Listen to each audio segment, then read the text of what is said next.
예레미야 35장 1절부터 마지막 19절까지 말씀입니다. 오늘 본문 1절을 보시면 유다의 요시야 왕의 아들 여호야김 때부터 이렇게 말씀으로 시작을 하고 있는데요. 바로 앞장인 34장은 시드기야 시대의 일입니다.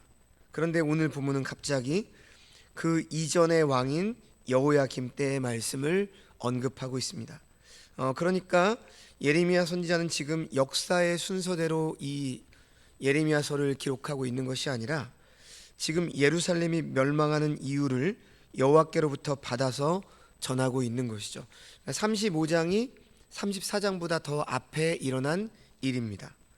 자, 오늘 본문은 1차 바벨론의 포로로 잡혀가는 시기에 있었던 내용을 언급하므로 지금 마지막 왕인 유다의 시드기야와 그 시대 사람들에게 이들이 여호와의 말씀을 얼마나 순종하지 않았는지 레갑에 감은 사람들을 대비를 시키면서 말씀을 전하고 있습니다. 오늘 본문은 크게 두 단락으로 나눌 수 있는데요. 먼저 1절에서 11절까지 말씀을 잘 듣는 순종의 레갑 사람들에 대해서 기록을 하고 있고요. 다음으로 12절에서 마지막 19절은 잘 듣지 않는 불순종의 유다 백성들에 대해서 말씀을 하고 있습니다. 자, 먼저 레갑 사람이 어떤 사람들인지 좀 우리가 확인을 해봐야 되는데요. 이 레갑 사람들은 모세의 장인 이드로가 속한 겐 족속의 사람들입니다. 이들은 처음부터 광야의 유목민들이었고요. 그러니까 이스라엘 사람이 아닌 이방인입니다. 이방인인데 이들의 상당수가 출애굽 당시부터 이스라엘에 편입이 됩니다. 자, 그래서 2절 말씀을 보시면 이제 예레미야 선지자가 레갑 가문의 사람들을 성전의 한 방으로 인도를 합니다. 성전에는 부속 건물로 된 방들이 많습니다. 근데 그 방들 중에 하나로 데리고 가서 포도주와 잔을 놓고 마시라 이렇게 명령을 하죠. 그런데 레갑 사람들은 포도주 마시기를 거절을 합니다. 거절하는 이유가 있죠. 그 이유가 6절 말씀에 나와 있습니다. 그들이 이르되 우리는 포도주를 마시지 아니하겠노라. 레갑의 아들 우리 선조 요나답이 우리에게 명령하여 이르기를 너희와 너희 자손은 영원히 포도주를 마시지 말며. 자, 자신들의 선조인 요나답이 포도주를 마시지 말라고 명령을 했기 때문에 마실 수가 없다는 것이죠. 그뿐만이 아닙니다. 7절 말씀도 보시면 이렇게 말씀하죠. 너희가 집도 짓지 말며 파종도 하지 말며 포도원을 소유하지도 말고 너희는 평생 동안 장막에 살아라. 그리하면 너희가 머물러 사는 땅에서 너희 생명이 길리라 하였으므로.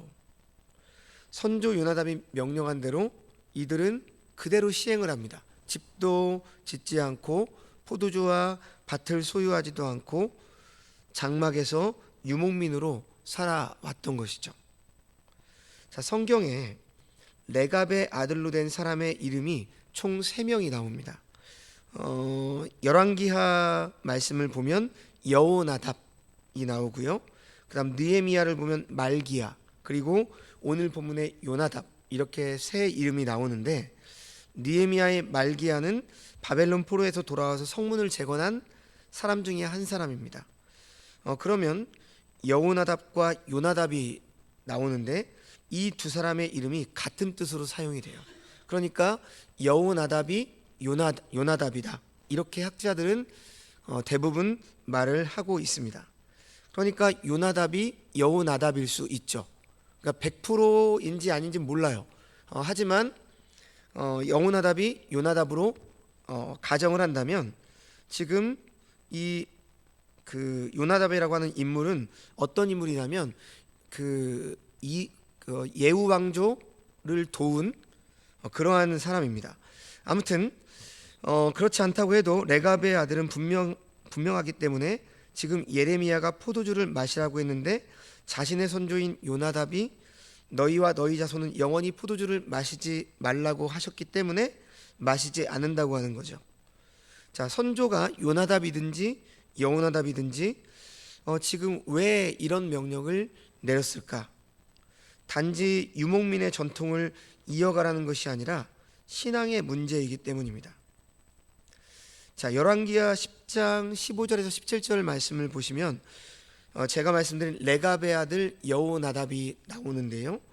예후가 여호와의 기름 부음을 받아서 아합 가문을 심판을 합니다. 그런데 이 아합 가문을 심판하는 일에 지금 예후와 함께 여호나답이 하는 것이죠. 그리고 바알 숭배자들을 다 모아서 그들을 처형하는 일도 여호나답이 함께 합니다. 아합과 그 아내 이세벨, 그들로 인해서 이스라엘이 온통 우상으로 물들었잖아요. 그래서 가나안의 농경 문화와 그들의 우상 숭배를 본받은 북이스라엘을 심판하실 때 그 심판의 도구로 쓰임을 받은 사람이 바로 오늘 본문의 레갑의 아들 요나답, 다른 말로 여호나답입니다. 그러니까 레갑의 아들로 인해서 주어진 명령은 어떤 명령일까요? 단지 그 유목민으로 밖에서 이렇게 돌아다니는 그런 것 때문에 지금 명령을 한 것이 아니라 하나님의 심판을 목격한 거죠. 예후와 함께 쓰임 받아서 아합과 이세벨의 그 왕가를 그 무너뜨리면서 심판의 도구로 쓰임 받으면서 바로 그것을 보면서 내린 명령입니다. 가나안의 우상 숭배에 물든 농경 문화를 본받지 말고 철저하게 우리 족속은 유목민으로 살아야 된다. 바로 이런 의미가 담겨 있는 거죠. 그러니까 신앙의 문제로 바로 포도주를 마시지 말고 또 집도 짓지 말고 포도원을 소유하지도 말고 평생 동안 장막으로 유목민으로 살아라, 이렇게 말한 것입니다.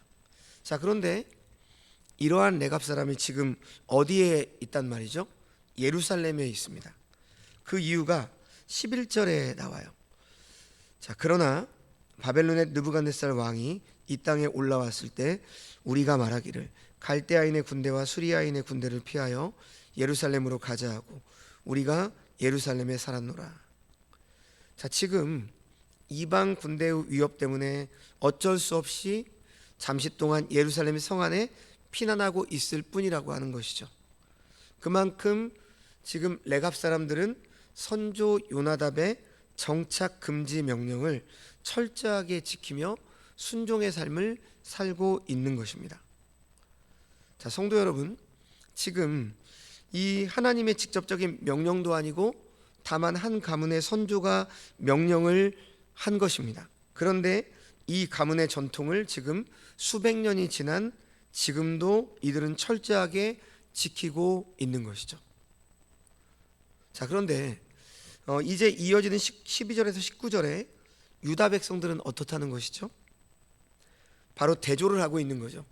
레갑 족속은 자신의 선조의 명령도 정말 절대적인 순종을 통해서 몇백 년 동안 지금 그렇게 지켜오고 있었는데 지금 유다 백성들은 어떻다는 것이죠? 하나님의 말씀에 불순종하고 있다라고 하는 것이죠. 그래서 오늘 보면 되게 간단합니다. 레갑 족속의 순종과 유다 민족의 불순종, 이것을 대비시키고 있는 거죠. 자, 12절을 볼까요? 그때 레갑의 후손들이 포도주를 마시지 않는다는 말을 할 때 여호와의 말씀이 예레미야에게 임하죠. 그리고 13절에 하나님께서는 유다 사람들과 예루살렘 주민에게 말하라, 이렇게 하시면서 14절에 이런 말씀을 하십니다. 레갑의 아들 요나답이 그의 자손에게 포도주를 마시지 말라 한 그 명령은 실행되도다. 그러니까 그 명령은 지금 실행되고 있다는 거죠. 순종하고 있다는 겁니다.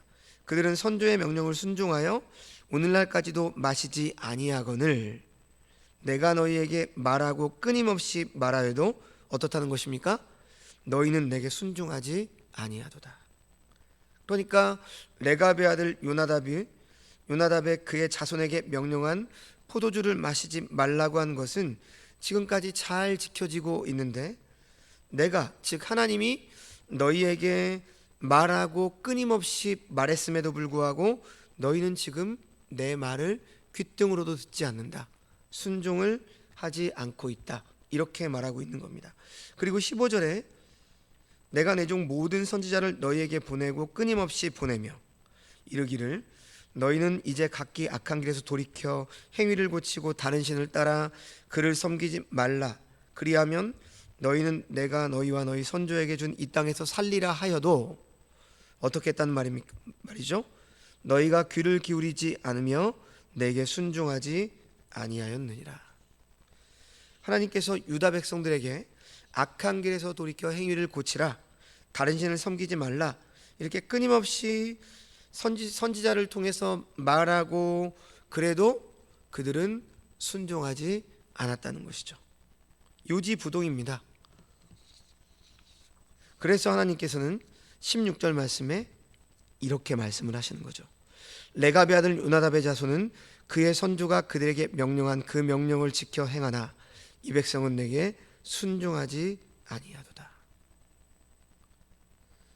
그래서 이렇게 하나님께서는 선조의 명령일지라도 순종하는 레갑 사람들을 칭찬하시면서 그들에게는 영원한 복을 내리십니다. 반면에 하나님께도 순종하지 않는 유다 백성들을 책망하시고 그들에게는 어떻게 하십니까? 심판을 선포하시죠. 그 내용이 17절 말씀이에요. 그러므로 만군의 여호와 이스라엘의 하나님께서 이와 같이 말씀하시니라. 보라, 내가 유다와 예루살렘의 모든 주민에게 내가 그들에 대하여 선포한 모든 재앙을 내리리니 이는 내가 그들에게 말하여도 듣지 아니하며 불러도 대답하지 아니함이니라 하셨다라. 사람의 입에서 나온 규정도 추종자들에 의해서 그처럼 존중을 받아왔는데 만군의 여호와 이스라엘의 하나님의 명령은 그분 백성 이스라엘에 의해서 처음부터 무시되어 왔다는 것이죠. 하나님의 명령이 사람의 명령보다도 못한 대우를 받고 있다라고 하는 겁니다. 여호와께서 말하여도 듣지 아니하며 불러도 대답하지 아니하는 유다 백성에게 내가 그들에게 대하여 선포한 모든 재앙을 내리기로 확정을 하시는 것이죠. 19절의 마지막, 그러므로 만군의 여호와 이스라엘 하나님께서 이와 같이 말씀하시니라. 레갑의 아들 요나답에게서 내 앞에 설 사람이 영원히 끊어지지 아니하리라. 바로 레갑 족속들은 이러한 축복의 은혜를 받게 되었다라고 하는 겁니다. 자, 그래서 오늘 본문은 되게 단순합니다.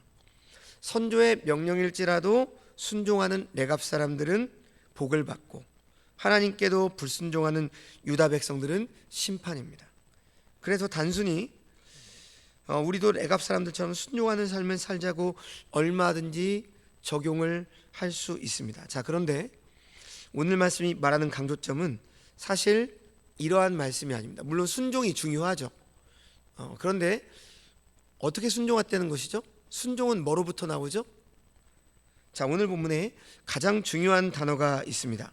히브리어로 샤마라고 하는 그 단어인데요, 오늘 본문에서 9번이나 반복이 됩니다. 샤마가 어떤 뜻이냐면 듣다, 말씀에 순종하다, 이런 말입니다.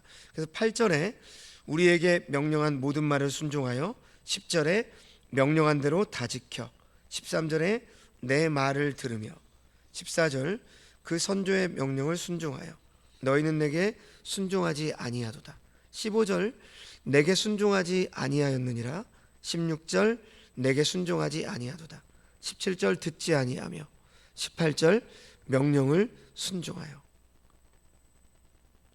여기에 지금 히브리어 샤마가 다 나옵니다.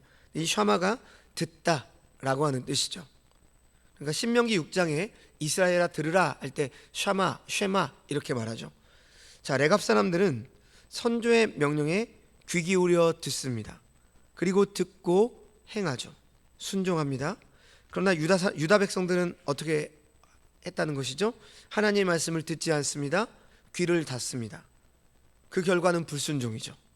자, 다시 말해서 레갑 사람들은 하나님의 말씀을 잘 듣고 유다 백성들은 하나님 말씀을 듣지 않았습니다.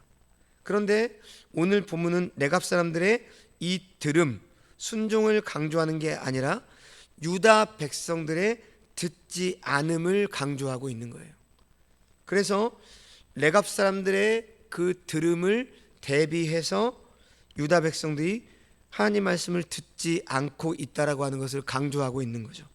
다시 말해서 선조의 명령을 철저히 듣는 레갑 사람들의 순종의 삶을 본보기로 유다 백성들의 하나님의 말씀을 듣지 않음을 폭로하여 그들을 부끄럽게 만들고 있는 겁니다. 고발을 하고 있는 거죠. 자, 오늘 본문은 듣지 않는, 들으려 하지 않는 완고한 이 백성에게 결과는 뭐밖에 없다는 것입니까? 심판밖에는 답이 없다는 것이죠. 이제 그들에게 재앙이 멀지 않습니다를 큰 소리로 외치고 있는 겁니다. 그렇게 예레미야는 유다 백성에게 심판과 재앙이 임박함을, 패망의 길로 갈 수밖에 없음을 지금 증거하고 있는 선지서인 것이죠. 자, 이런 점에서 오늘 본문은 오늘을 사는 우리들 역시 우리들을 부끄럽게 하고 우리의 민낯을 고발하는 것이죠. 우리 역시도 유다 백성들과 다름이 없는 하나님의 말씀에 귀를 기울여 듣지 않는 삶을 살고 있기 때문입니다. 우리가 매일 성경 말씀을 묵상하는 이유가 뭐죠? 말씀을 듣기 위함이죠. 먼저 말씀을 샤마 잘 듣고 그 말씀에 순종하기 위해서 우리는 매일 말씀 묵상을 하는 겁니다. 이 말씀을 수단 삼아서 어떤 복을 받고 내 삶의 편안함을 누리기 위해서가 아니라 하나님의 말씀을 먼저 듣고 말씀의 법칙대로 살아가고자 우리 자신을 말씀 앞에 복종시키는 작업이 매일 말씀을 묵상하는 시간입니다. 우리는 이 사실을 기억해야 됩니다. 이스라엘에, 유다에 말씀이 없었을까요? 아니죠. 끊임없이 선지자들을 통해서 하나님은 말씀을 하셨어요. 그런데도 그들이 멸망한 이유는 무엇이죠? 말씀을 듣지 않았기 때문이죠. 그리고 그 말씀에 결과적으로 순종하지 않았기 때문입니다. 왜 순종하지 않았을까요? 말씀을 제대로 듣지 않았기 때문입니다. 그래서 우리도 인생을 살아가면서 우리의 모든 문제들, 어떤 문제 해결을 위해서 우리가 물론 기도를 합니다. 중요하죠. 문제 해결을 놓고 기도해야죠. 그러나 그 문제 해결을 놓고 기도하기 전에 앞서서 우리가 먼저 해야 될 작업은 언제나 무엇입니까? 우리의 문제 앞에서도 하나님의 말씀을 먼저 청종하는 작업입니다. 말씀을 듣는 작업이 가장 우선이 돼야 되는 것이죠. 우리는 그런데 말씀을 잘 듣지 않고 우리가 하고 싶은 말만 하고 귀 기울여 살지 않는 삶을 살아갑니다. 그래서 우리에게도 사실 재앙과 심판이 마땅합니다. 그런데 우리 대신 심판과 재앙의 십자가에 달리신 예수 그리스도의 놀라운 대속의 사랑으로 우리는 구원의 은혜를 입은 것이죠. 그러므로 우리는 언제나 주님의 대속의 사랑을 생각하며 하나님 앞에 겸손히 무릎을 꿇고 하나님의 말씀에 집중할 수밖에 없는 것입니다. 자, 오늘 말씀을 통해서 다시 한번 우리가 하나님 말씀 앞에 늘 서서 하나님 말씀을 먼저 잘 듣고 그 말씀에 순종하며 신실하게 말씀대로 살아가는 주의 백성들이 되시기를 주님의 이름으로 축원합니다. 기도하겠습니다. 하나님 아버지, 오늘 레갑 사람들의 순종을 통해서 이스라엘의 불순종을 고발하고 있는 이 말씀을 통해서 우리의 삶을 돌아보게 하여 주시옵소서. 우리도 하나님의 말씀에 얼마나 주의해서 귀 기울이며 살아가고 있는지 다시 한번 우리의 신앙을 점검하고 돌아보기를 원합니다. 매일매일 하나님 말씀을 묵상하면서도 그 말씀을 온전히 듣지 아니하고 혹시 우리들의 생각만으로 가득한 그러한 삶을 살고 있지는 않은지 돌아보게 하시고 먼저 하나님 말씀을 주의 깊게 잘 듣고 그 말씀의 법칙대로 순종하며 살아가는 주의 백성들이 다 되게 하여 주시옵소서. 그리하였을 때 하나님의 백성다워지고 그리고 이 땅에서 하나님의 온전하신 보호 아래서 신앙의 자유와 은혜를 누리며 살아갈 수 있다라고 하는 사실을 늘 기억하며 하나님 말씀을 온전히 듣고 순종하고 실천하는 주의 백성들 되게 하여 주시옵소서. 모든 말씀 예수님의 이름으로 기도합니다. 아멘.